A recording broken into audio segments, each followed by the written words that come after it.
स्वागत है इस नए विश्लेषण में, जहां हमारा सीधा फोकस होगा बुलियन यानी कीमती धातुओं की कीमतों में हुए ऐतिहासिक और रिकॉर्ड तोड़ उछाल पर। आइए समझते हैं कि 2026 की ओर बढ़ते हुए वे कौन से बड़े कारण हैं जो इन बाजारों को इतनी तेजी से ऊपर की तरफ धकेल रहे हैं। चलिए माइकल बरी के एक बहुत ही दिलचस्प कोट के साथ शुरुआत करते हैं। ये कोट एक बहुत ही अहम सवाल खड़ा करता है, क्या वर्तमान में कीमती धातुओं का ये बाजार एक बुलबुले यानी बबल के दौर से गुजर रहा है, या फिर ये एक मजबूत और लंबे समय तक टिकने वाली ढांचागत बढ़त है। तो सबसे पहला सवाल जो दिमाग में आता है वो ये है कि क्या ये सिर्फ एक बबल है या वाकई में एक नई रिकॉर्ड ऊंचाई। जरा इस ग्रोथ को देखिए। हाल ही में बुलियन बाजार ने जिस रफ्तार को पकड़ा है वो सच में ऐतिहासिक है। सोने में 70% से ज्यादा का उछाल आया है और चांदी तो करीब 150% ऊपर भाग चुकी है।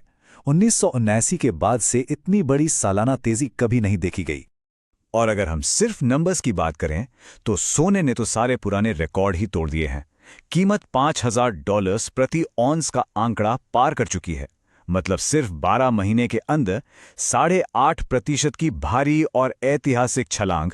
ये वाकई बहुत बड़ी बात है। अब सवाल यह है कि आखिर इस बम्पर तेजी के पीछे असली खेल क्या है। यहां एंट्री होती है फेड की ब्याज दरों और महंगाई की। देखिए, 2026 की तस्वीर को समझने के लिए सबसे अहम है फेडरल रिजर्व की नीतियां। मौद्रिक नीति में ढील की उम्मीद, नई सरकार के तहत ब्याज दरों में संभावित कटौती और कमजोर होता अमेरिकी डॉलर, ये सब मिलकर सोने के लिए एक परफेक्ट माहौल बना रहे हैं। और हां, दुनिया भर के केंद्रीय बैंक भी लगातार सोना खरीद रहे हैं। कुल मिलाकर फेड की दर नीतियां यहां सबसे बड़ी गेम चेंजर साबित हो रही हैं। कुछ एनालिस्ट जरूर ये मानते हैं कि अगर बाजार ओवर कॉन्फिडेंट हुआ तो थोड़ी गिरावट आ सकती है, लेकिन बड़े नजरिए से देखें तो 2026 के टारगेट्स अभी भी बहुत ऊंचे हैं। इन्हीं मैक्रो इकोनॉमिक कारणों से 4400 से लेकर $5000 से ऊपर के लक्ष्य बिल्कुल मजबूती से टिके हुए हैं। लेकिन सिर्फ नीतियां ही नहीं, इस बाजार में असली रस्साकशी चल रही है मांग की, यानी इन्वेस्टमेंट डिमांड बनाम इंडस्ट्रियल डिमांड। सोने और चांदी के बीच का ये अंतर समझना बहुत जरूरी है। सोना मुख्य रूप से निवेश के लिए खरीदा जाता है। केंद्रीय बैंक इसे खरीदते हैं ताकि महंगाई से बचा जा सके, जिससे इसमें एक स्थिरता आती है। लेकिन चांदी की कहानी थोड़ी अलग है। चांदी का बड़ा इस्तेमाल मैन्युफैक्चरिंग, इलेक्ट्रॉनिक्स और सोलर पैनल बनाने में होता है। इसलिए चांदी सीधे तौर पर आर्थिक चक्रों से जुड़ जाती है और इसमें उतार चढ़ाव कई ज्यादा होता है।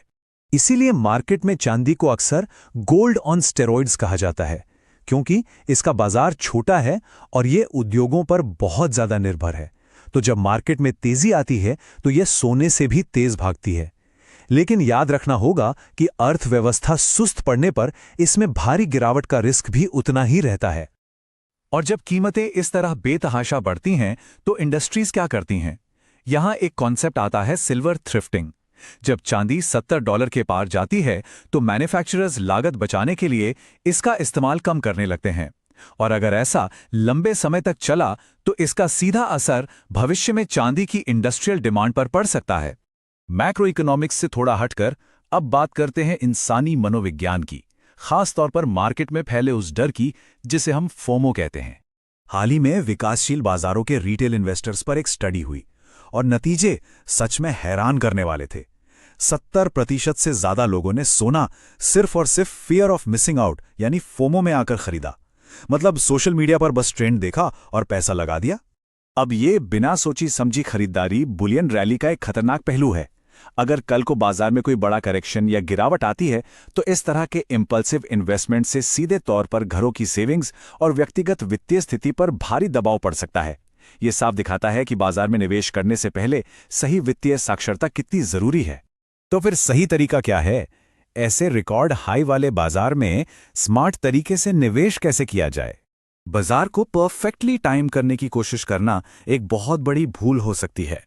इसीलिए समझदार निवेशक अब एक मुश्त या लंप सम पैसा लगाने के बजाय डॉलर कॉस्ट एवरेजिंग यानी DCA जैसी रणनीतियों की ओर बढ़ रहे हैं।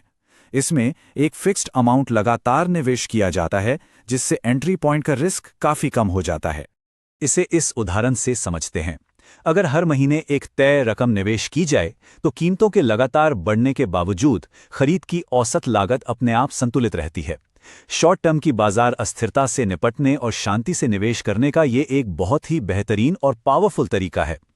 और अच्छी बात यह है कि आज के समय में निवेश के तरीके भी काफी स्मार्ट हो गए हैं। सिर्फ भौतिक सोने के सिक्के या बार्स ही नहीं, अब लचीले डिजिटल ऑप्शंस, गोल्ड, ETF और ऐसे म्यूचुअल फंड्स भी उपलब्ध हैं जो डेट, इक्विटी और कमोडिटी को अपने आप बैलेंस कर लेते हैं।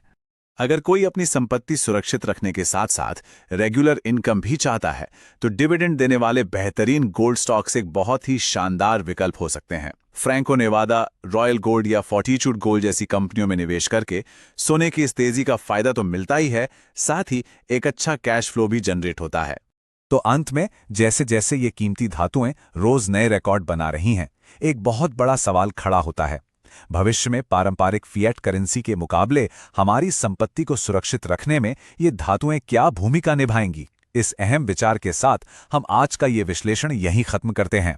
अगर ये जानकारी काम की लगी हो तो प्लीज़ मेरे चैनल को सब्सक्राइब करें, लाइक करें, कमेंट करें और इसे शेयर ज़रूर करें।